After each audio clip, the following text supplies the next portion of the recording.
Hi BookTube. So I know Thursday is kind of a weird day to do a wrap up of what I've read so far in the month of September, but as I mentioned in my last video, I'm participating in Shorty September, and I want to do the daily vlog. I've seen a lot of people do it. It sounds like a lot of fun, but I want to wrap up what I've read that so far so I can like do the daily vlogs, or to some extent at least, on like a clean slate. So yeah, I have a completely random mix of books. So yeah, let's get into what I've read so far. So the first one is Goodnight Portland. It's a Portland, Oregon parody by Morgan Gulliam. And so this is all about the different like kind of like touristy things Portland has to offer. So we have Voodoo Donuts, and we have downtown, some of the bridges, and we have like Pittock Mansion in the back. And so this is just a funny little book. See if I can find some other pictures here. So we have like the the Portland, Oregon sign. Some of the hills and whatnot. Oh yeah, it's right here as well.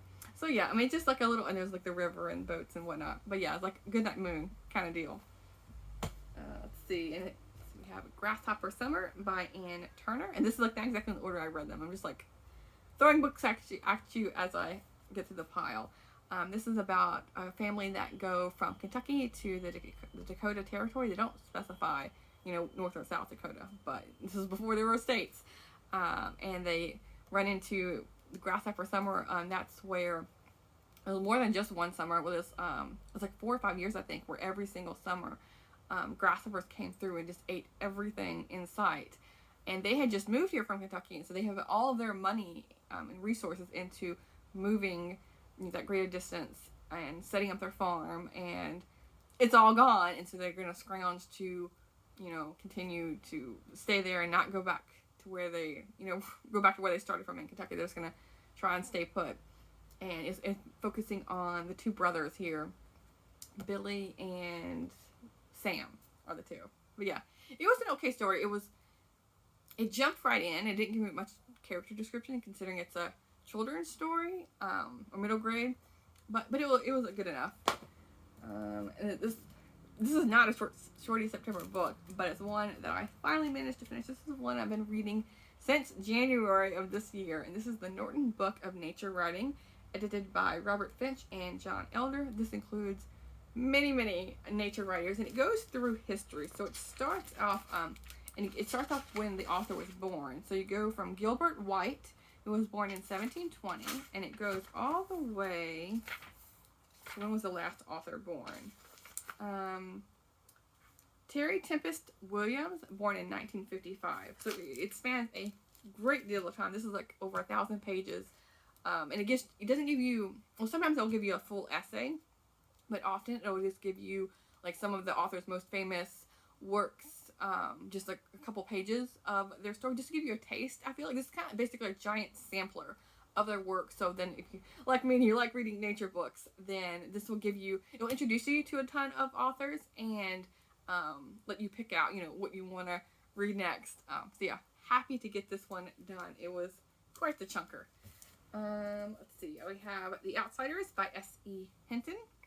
This is a reread for me. I read this years and years ago, but this is about teenagers, like kind of like reminds me of like West Side Story in a way of like, you have like Grease, like how you have like the popular kids they call the socials, and then you have the greasers who are the hood kids that they constantly talk about how they're from the hood. And this is, the author wrote this when she was like 15 or 16 years old, which is remarkable to me. But I mainly picked this book up and reread it because I have another book. This is like a sequel. That was then, this is now, that I want to read later on this month. And this is a different picture of the group here. And I want to get to the movie because I've never read never watched the movie, but it talks about it in the when the author gives her note at the front here. But it has like French flaps and decollete. It's really fancy for for a children's book, or like YA book. But yeah, glad I reread that one. Then we have the Pig Pregnant Junction by Mavis Gallant. This is a novella and 5 short stories. This I didn't care for that much. This is taking place in Germany in World War II, and so like that those topics had me interested, but I never felt connected or pulled in by any of these stories, and so it was just a hassle and a struggle to get through. I did get through it, but I was hoping for more, because I mean, maybe it was just not the right time, I don't know, but Mavis Gallant, I've heard a lot of good things about her short stories, and I think she writes about other topics in her other books, so maybe give that a try and see, but this was a miss for me, unfortunately. So you have Michael Doris, Morning Girl, and what caught my eye was that it was winner of the Scott Odell Award for historical fiction, and this is about a family that each of the family members don't have a typical, English, American, English name, it's not like my name's Lindsey, not like this girl named Lindsey. The Morning Girl, there's Starboy, and I can't remember the father and mother's name, but they are a indigenous family living, I think, in Florida, and then it takes place in 1492 on Bahamian Island, and at the very end of what let me down with the story is like it gives you their daily life, and then the last 2 pages, is it Christopher Columbus or there's a boat landing, and the colonists come, and then that's it. Like the Morning Girl runs out and waves to the boat, and then you finally get the people's perspective on what she looks like, and then end of the story. And I was like, okay, is this a trilogy or something? I don't know. It's a really thin book, but yeah, I feel like why would you end a story like that? You should just end it with just focusing on their daily life. Why is that not enough if you've given me that for all but the last 2 or 3 pages? I don't know. Okay, so let's see. The Land of Little Rain by Mary Austin. This is a new author to me, but I recently picked this up, and it's all about Southern California, in particular the Death Valley Mojave Desert area, which is not a place I've ever really wanted to visit. I've driven through it, but never wanted to stick around. But this author, if anyone I feel can make you want to go sit and live in Death Valley or something, then she would. But yeah, this is just all about her musings and the little different pockets of the area, the people she's coming across.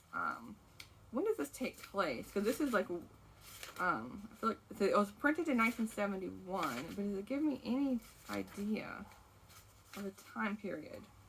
Because I feel like it's at least 100 years ago. I mean, at least. But yeah, it doesn't tell me. But anyway, see, this is an interesting read. So let's see what else. The rest of the books are on my tablet here, because I was reading ebooks as well, along with all the physical books I've been trying to get through, because I've been trying to focus on those books that I'm trying to slowly get rid of books. So I have Camera Girl, The Coming of Age of Jackie Bouvier Kennedy. I don't think I'm not pronouncing her middle name right. By Carl, Seferaza and Anthony. And this is about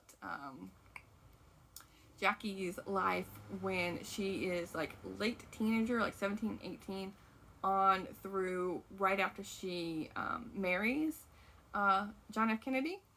And so this is a part of her life. I've read a biography of John F. Kennedy, and she's been included. I've read a historical fiction book about Jackie, but not this little part. So I know vaguely, her story, her life, but so this part of her story I didn't know that much. So it really goes into detail on that part of her life, and yeah, I found it really good. And Carl Seferaza Anthony, he seems to write a lot of biographies on political famous people, and so yeah, I want to read more from him. But this is a brand new book that came out a couple months ago, I think. So yeah, there's that one. And then I read, this is carried over from Garb August. I was reading, and it also works for Shorty September, a Sweet Valley book number 11, Too Good to Be True by Francine Pascal. And this is about Jessica and Elizabeth are 2 twins living in a small town in California, and they make an agreement to where one of the twins gets to go to New York, and then it's kind of like swapping houses. And Suzanne comes to California, and Suzanne, she's very friendly, but she's too good to be true, because she's so friendly and welcoming, but actually she's very devious and conniving and wants all the attention and will do anything to get that attention, basically. The next one is The Golden Spoon by Jessa Maxwell. This is like a great British bake-off, that like cozy competition show. That's not really much more. It's not really focused on the competition as much as just like you getting to know the people. So yeah, this cozy mystery, I was like, oh, this would be perfect.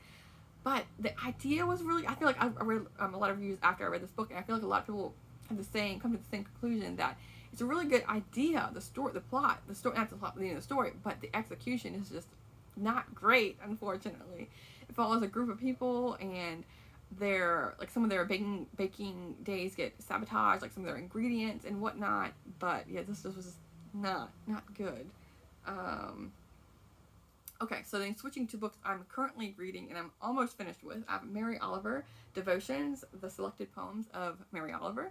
And this is a collection that she herself put together of all of the works, all of her collections of books. And it goes from her most recent all the way to her very first poetry collection. And so you get like, I don't know, maybe 10, 20 poems per collection in this giant collection. So I'm having a great time reading this, and I've been reading this for over a month now, just here and there dabbling in it, reading like one collection a day or so. And then the last book I'm in the middle of is Akin to Anne by L.M. Montgomery, and this is Other Tales by the author of Anne of Green Gables. And this is all about, other orphans that Annie has written about, and it's like, each one is like 10 pages or so. But what I thought was really cool was in the back they have those old library cards, and so I'm using it as a bookmark. So yeah, and then afterwards I'm going to like laminate it or something, and then just like keep it as a bookmark for the whenever I want to read something by L.M. Montgomery. But yeah, this is like a brief little mention that I'm also reading this one.